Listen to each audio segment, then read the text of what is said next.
Recently कुछ ड्रामों के clips शायद आप तक भी पहुंचे हो, मुझ तक भी पहुंचे। एक मिसाल के तौर पे वो रज़ाई बहन भाई वाला ड्रामे का क्लिप आया, वो बड़ा हॉरिफाइंग सा था, अजीब सा, जिसमें पता नहीं क्या दिखाना चाह रहे हैं कि बहन भाई जो है, जो रज़ाई बहन भाई हैं, उनका आपस में निकाह भी हो गया, वो लड़की जो है वो हामिला भी हो गई है, और अब इसको जो है ना ये एक नॉर्मल सी क्रिएट की जा रही है। ऑल तो सोशल मीडिया पे काफ़ी शोर मचा।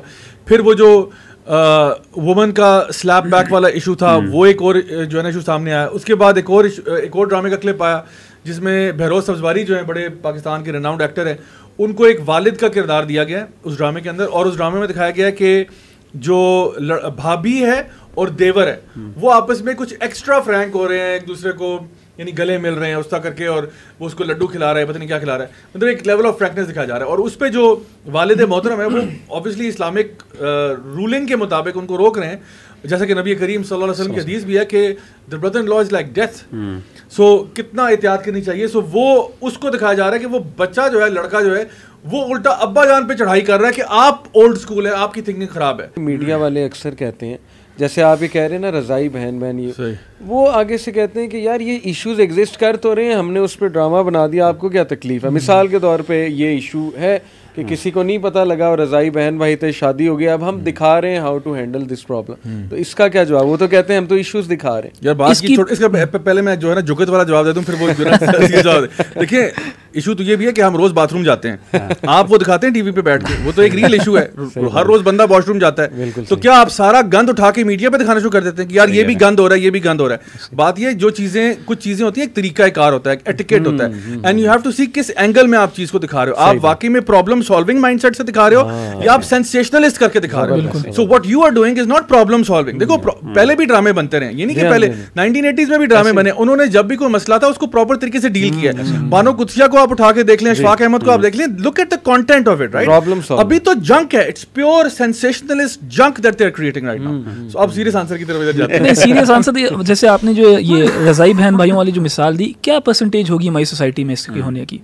1%, 1 से भी ज्यादा, चलो बल्कि हमारे यहाँ ज़ात का कॉन्सेप्ट ही बहुत कम है, अरबों में बहुत ज्यादा है। अरब अपने मसलों में ये मसला बनाए तो समझ भी आती है। पाकिस्तानियों के अंदर ज़ात का कॉन्सेप्ट ही नहीं, उनको पता ही नहीं ज़ात का। और ऐसे कॉन्सेप्ट्स को फिर मीडिया पे लाके आप मैग्नीफाई कर देते हो, आप ब्लो आउट ऑफ प्रोपोर्शन कर देते हो सकता है हमारे यहाँ ये मसला जो है ये नेग्लिजिबल हो, मगर आपने मीडिया पे ला के उसको इतना बड़ा वो कर दिया। असल में ना रज़ाई बहन भाई के जो वल्लाहु आलम, देखें हम तो यही देखते हैं कि रज़ाई बहन भाई जो हैं, एक उनमें एक बहन भाइयों का एक कॉन्सेप्ट है जिसके अंदर एक मुक़द्दस रिश्ते के अंदर वो ये दिखाना चाह रहे हैं कि there can be a possibility, जहाँ पे ऐसे सर्कमस्टांसेस हो सकते हैं जहाँ पे आपको एक बहन भाई जैसा रिश्ता भी वायलेट करना पड़ सकता है, and that can be perfectly fine given in the certain circumstances. Obviously Pakistani माशरे के अंदर तो ये किया जा सकता है, लेकिन इसके हवाले से जो शरीयत का स्टांस है, अच्छा अल्लाह के रसूल सल्लल्लाहु अलैहि वसल्लम के दौर में भी ये मसला हुआ था। अल्लाह के रसूल सल्लल्लाहु अलैहि वसल्लम के दौर में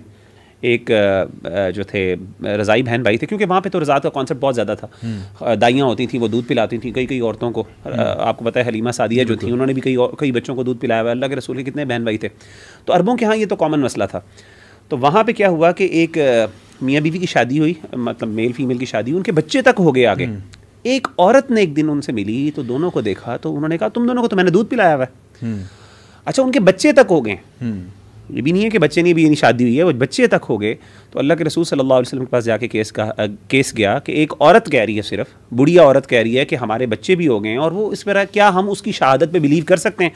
आपने कहा तुम कैसे अपने साथ रह सकते हो जब तुम्हें एक औरत ने कह दिया कि तुम लोगों को मैंने दूध पिलाया हुआ है। आप सल्लल्लाहु अलैहि वसल्लम ने उनसे अलहदगी करवा दी थी, बच्चे भी थे, आपने अलहदगी करवा, यानी आपने वहाँ पे ये नहीं किया कि इसको नॉर्मलाइज किया, आपने उतने ही स्ट्रिक्ट, वो कहें जी हमारी फैमिली है, हमारे बच्चे हैं, जो तसव्वुर ही नहीं है, औरत ने कह दिया, ख़त्म हो गई। तो यहाँ से ये भी पता चलता है कि औरत के मसलों के अंदर औरत की शहादत एक भी काफ़ी हो जाती है कुछ मसाइल में। अब वो जहाँ तक बहरोज सब्जवारी की आपने बात, वो भी मैं चाह रहा था उसको हाईलाइट करूँ। अब वो बिल्कुल इसी तरह से, अभी मैं एक टीचर हूँ, मैं 2 स्टूडेंट्स को डांटता हूँ कि आपस में बातें ना करो, क्लास का एक डेकोरम है।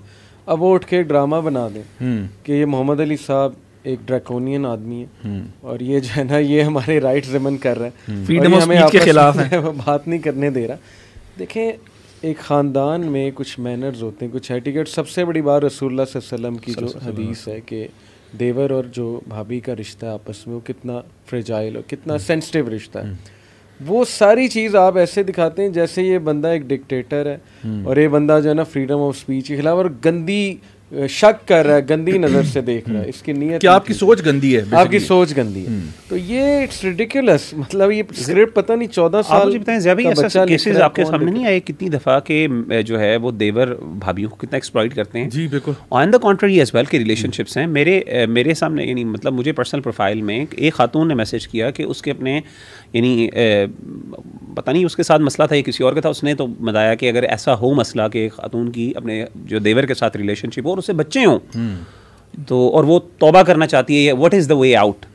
और इसी तरीके से मेरे सामने 2-3 केसेस ऐसे आए जिसके अंदर जो है ना वो खातून ये कह रही है कि मेरा जो देवर है वो मुझसे यानी वो मुझे वो हरास करता है और मैं क्या कर सकती हूँ, मैं एक गरीब फैमिली से मेरा ताल्लुक है तो मैं इसको कैसे कर सकती हूँ, मतलब मेरे पास क्या, what is the way out. ना मैं अपने हस्बैंड को कह सकती हूँ, ना फैमिली में कह सकती हूँ, मैं जॉइंट फैमिली में रहती हूँ, मेरा मसला ये। क्या ये मसला रियलिटी में नहीं है, एग्जिस्ट करता है ये मसला, अल्लाह माफ़ करे। तो इसको मैं समझता हूँ ऐसे हालात के ऊपर एक घर के बड़े को इतना सेंसिटिव होना, इट मेक्स सेंस। ये तो औरत की प्रोटेक्शन के लिए मेरे ख्याल ज़रूरी है। रज़ाई बहन भाई वाला बात कर रहे हैं, ये मसला रेयर है, ठीक है ना, ये मसला रेयर है। लेकिन जो रिलेशनशिप कायम हो जाता है बिटवीन देवर भाभी, ठीक है, हमारे पास तो केसेस आते हैं, हमें बस डील करना पड़ता है। और इसीलिए आप सल्लम की हदीस में कि इज डेथ फॉर यू, क्योंकि वो किसी को डिटेक्ट नहीं होता। देखिए किसी के घर कोई गाड़ी आती है, बाहर से कोई बंदा आया, गैर बंदा आया, तो पूरे नेबरहुड को पता होता है भाई ये गाड़ी सुबह क्या कर रही थी जब उसका शोहर काम पे गया था। देवर तो वहीं रह रहा है, वो तो कभी किसी के मतलब वह गुमान में भी नहीं आता कि यहाँ पे कुछ हो सकता है। और मेरे पास एक इतनी बड़ी हॉरर स्टोरी थी, मैं आपको बता नहीं सकता। वो हुआ ये कि खातून जो थी उनके यानी हस्बैंड वाइफ रह रहे हैं, उनके 4-5 बच्चे हैं। और एक दिन उनके हस्बैंड का कहीं एक्सीडेंट वगैरह हो गया तो वो गए, उनका जो भी उनका होना था सर्जिकल प्रोसीजर वगैरह सारा कुछ, तो उसमें जो भी टेस्ट करते हैं वगैरह, तो उसमें उन्होंने जो है ना उनको बताया कि सर आपको हमने थोड़ी सी बैड न्यूज़ देनी है। उनको क्या हो गया? उन्होंने कहा कि आपकी औलाद नहीं हो पाएगी। तो उन्होंने कहा नहीं मेरे तो माशाल्लाह 4-5 बच्चे हैं। तो उन्होंने कहा नहीं आपके तो हो ही नहीं सकते, यू आर इम्पोर्टेंट, आपका तो वो है ही नहीं, वो तो आपके तो जो स्पर्म सेल्स आर डेड और something like this, sperm count का। तो उसने कहा कि जी मेरे तो लेकिन 4-5 बच्चे हैं। तो उन्होंने जब उसके बाद DNA टेस्ट वगैरह करवाया, सब कुछ किया, तो वो पता चला वो उसके बच्चे ही नहीं थे, वो एक्चुअली उसके भाई के बच्चे थे।